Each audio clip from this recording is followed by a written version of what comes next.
Hello everybody, today we're going to be continuing to take a look at a scenario where civilization starts over. In the last episode, we saw a lot of things happening. We saw Sri Lanka forming their empire, and honestly, this is one of my favorite countries already. We saw a war between Oman and the purple country. The Cypriot Empire, well, it literally fell apart and a new country was born out of Cyprus, being a blue team. There is a lot of blue in this area, I do now realize. And of course, we had the rise of fascism, even more as you can look at the ideology layer, which I still have to update. So let me update this real quick. So I just updated it because it was out of date for an episode. But we can go ahead and see more countries, and more countries are becoming fascist and less monarchist. So we finally see the Dutch. No, not all of that. We see the Dutch country become fascist finally. This country also becomes fascist after a while, as well as the South Chinese country right here.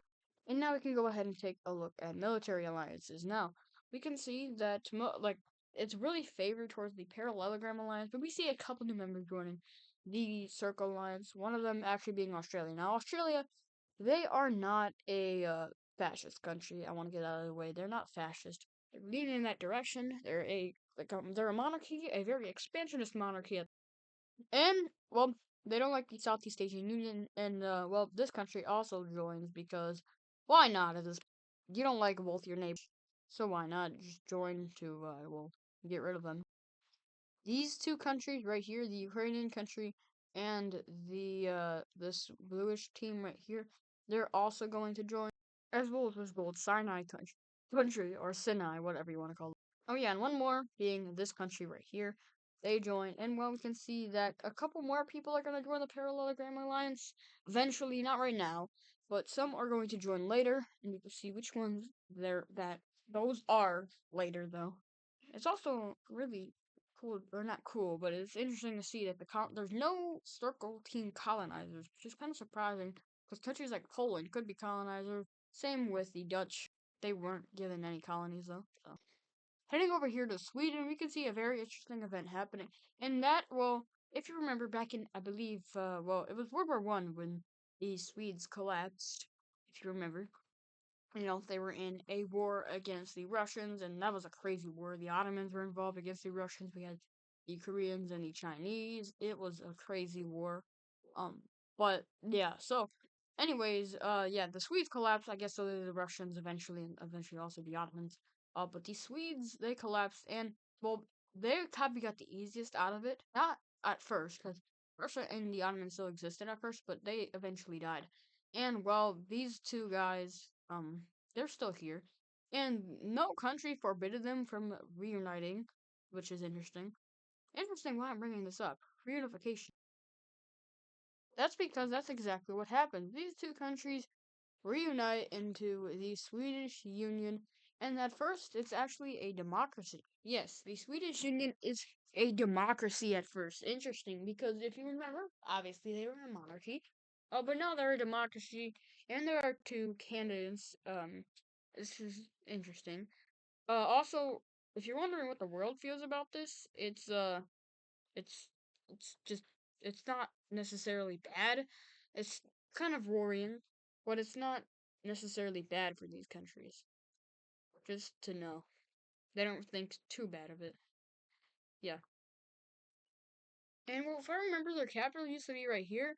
By the way, they're not gonna have dual capitals. Their capital, instead of being right there, it will be in this city, which is more central to basically everything. And yeah, that's the new Swedish Empire. And if you are wondering, they are well, they turned fascist. Yeah, they kind of just turned fascist. So this no longer exists, and this is now the center. And, well, the center should be brown. So yeah, fascist country, and interestingly enough, they don't join. Oh yeah, I was about to say they don't join. Guess what? They do join. They do join the Swedish, or they join the Circle Alliance because, well, they can, and they're like this alliance, and most of them are already in it. But of course, Norway up here, who invaded a Swedish country in the past. By the way, I forgot to mention there are a union between the yellow country and the green one. It's just the capital's in the green one because that was the more economically important one as well as military.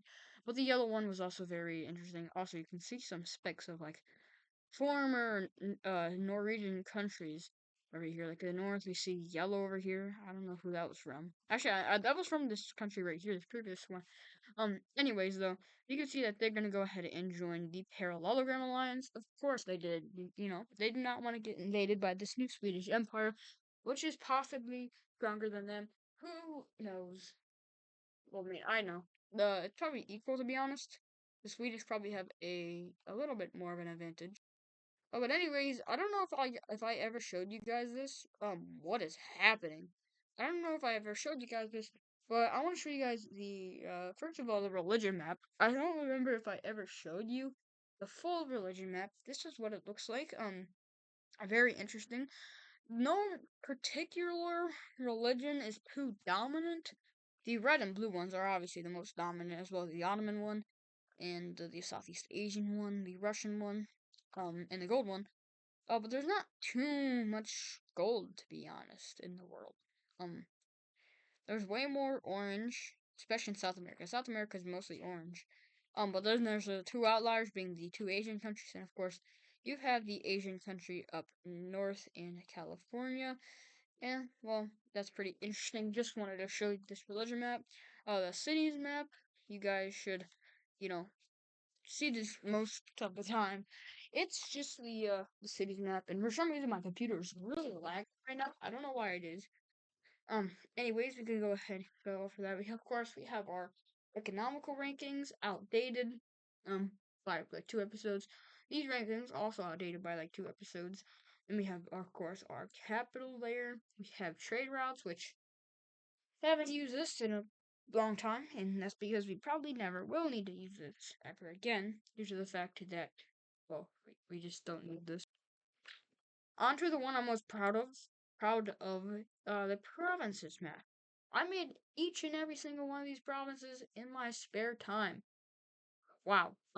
So yeah, so I'm obviously this is not going to just be like this is not going to be the final province map. There will be new provinces created. There will be, um, new provinces created over time during wars, all that type of stuff. Of course, we have our military alliances. We have our economical alliances. Once again, I have those on different layers. Of course, our ideology layer. Pretty cool stuff. And then we can go ahead and see. Well, we can just look at our province map. This might hurt your eyes. This also probably hurt your eyes, but let's just look at the province map. I just want to look at this for a second because this looks really cool. Yeah, so all these provinces are made by myself. It looks really cool. Anyways, yeah, Europe, one of the most populated areas of the world, if you can see. A lot of population in this continent, especially in Iberia, Italy, kind of Bulgaria, dude, just all around this map.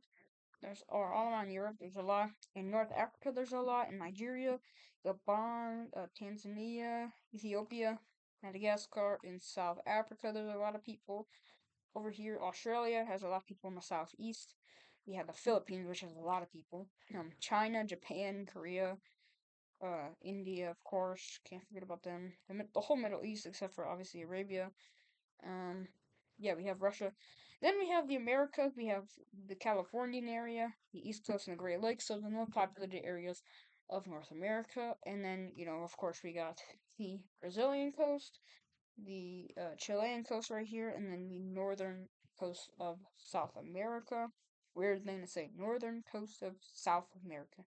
Interesting thing to say. Anyways, we can go ahead and take a look at. Well, stop. What is going on? Okay, there we go. We can go ahead and come back to our regular map, and let's look at some more events that will happen in today's video.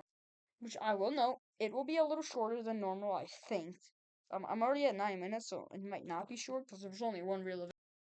Coming over here to the beautiful place known as Caucasia, in this specifically this purple country, well, they are not doing too well economically, and well, that serves as the perfect opportunity for the teal team to start invading. Now, if you remember, the teal team is not only a part of the Circle Alliance, they're just a fascist country overall, and I'm actually gonna make this white.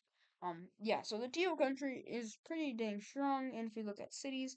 they have not captured one, but they are aiming towards two. That, of course, being the capital of the purple country, and also this one over here, which they fully take, and they're campaigning to take the whole Black Sea coast, in which they do. Good for them. And they also encircle a couple troops on the way to doing that. Until another country is going to join in on this war, being the Ukrainian team. They actually are offered all of this land by the teal team, and of course Ukraine's going to accept. And, well, Ukraine just storms through this whole area right here, taking a major city in the north, and then down south they take another major city, also eyeing up the capital of the purple team. The teal team swarms through all this land right here and takes the capital, and they even meet up with the Caspian Sea. And from here, the purple team starts to collapse as the people just storm through. And, well, let's go ahead and take a look at this peace treaty of the purple country. So, for this peace treaty, we can see that, well, the SEAL team takes all of that. Ukraine takes all of this, a really good chunk of land. And, well, all of this, the rest of this will become a new bluish purplish country, color country right here in this Caspian Sea area. And, well, we can go ahead and move the former team's capital to right here. Where they would place their capital. And coming up north to this, we can see that well, the green country is about to get invaded. And about a year, no, not about a year and a half, about a month and no, about 2 months after they get done invading this country, they put troops all across the border of the green team and start invading. And, well, yeah, so it's not going good for this green country. They were a former part of the Russian Empire. However, the Russian Empire, of course, doesn't exist anymore. So yeah, I don't know why I said that. But anyways, this country can't even fight back against the Ukrainian army. Their capital is siege, and this country is gonna go ahead and surrender. And let's take a look at a peace treaty. So in this peace treaty, the Ukrainians are actually going to gift this part of land over towards the gray team because why not?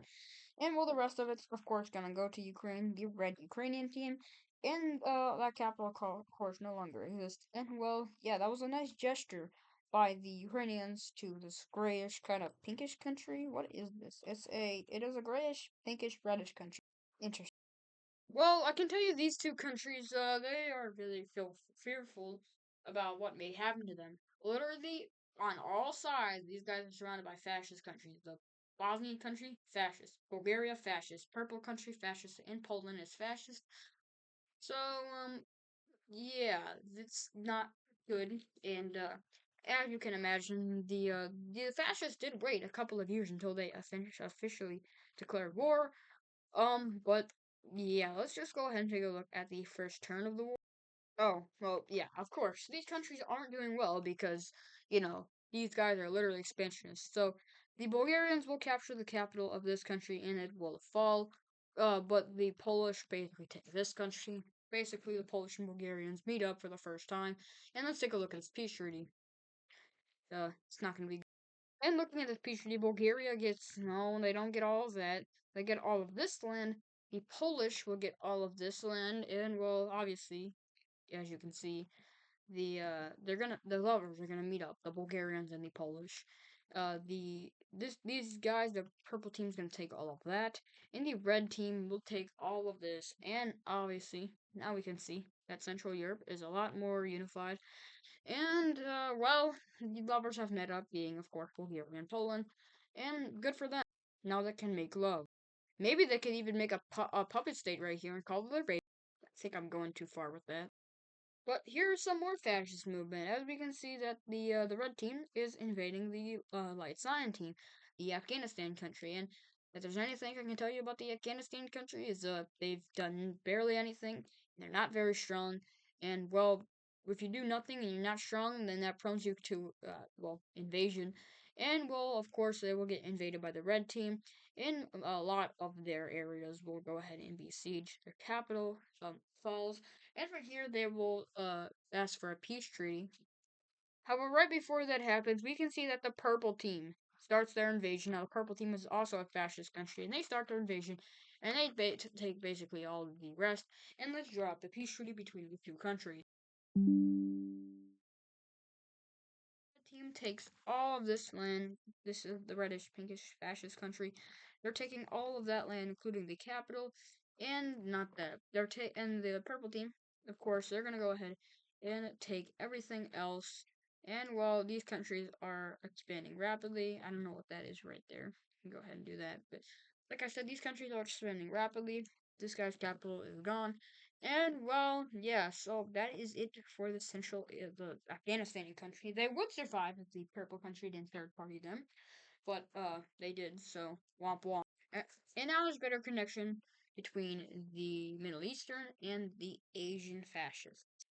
Anyways, we can see that this gray country, they have literally, or black country, they have barely done anything. And I think they invaded a country up north here. That's pretty much it. And well, they are having a civil war. And this isn't a fascist kind of civil war or whatever. This is just a regular type of civil war where it's just a bunch of people that are crazy with guns. And they're saying we want independence. And it's just the southern area right here that says they want independence. But then you can go ahead and see that another area over here in the north wants independence. And, well, now it's literally just like two provinces. And, actually, yeah, two provinces left. And, well, when you only have two provinces left as a country, depending on how many provinces you had before, that's not a good. So they're gonna go ahead and surrender to the rebellions, which is kind of crazy. Looking at this peace treaty, we can see that two new countries are born. One of them being this blue country up north that is not anti-Allicing. Uh, there we go. Blue country up north. They have a lot of provinces. Um, then we have this purple country, not that. This purple country right here. And well, the gray country is not only has one province. That is kind of crazy. Imagine only having one province as your country. Anyway, we can go ahead and see that the capitals will be pretty self-explanatory. They will be only where they can be because these countries only have one major city. I made sure they did, by the way. For this blue country, obviously right there, not that. This blue country right there, and the purple one right here. So now we could see that, yeah, we have two more countries over here in Central Asia, and we will see what they do in the future and what route they take as a country with their ideology, of course. Anyways, that is gonna do it for today's video. What happened? Can't fix it. But anyways, that's gonna go ahead and do for this video. I hope you guys enjoyed.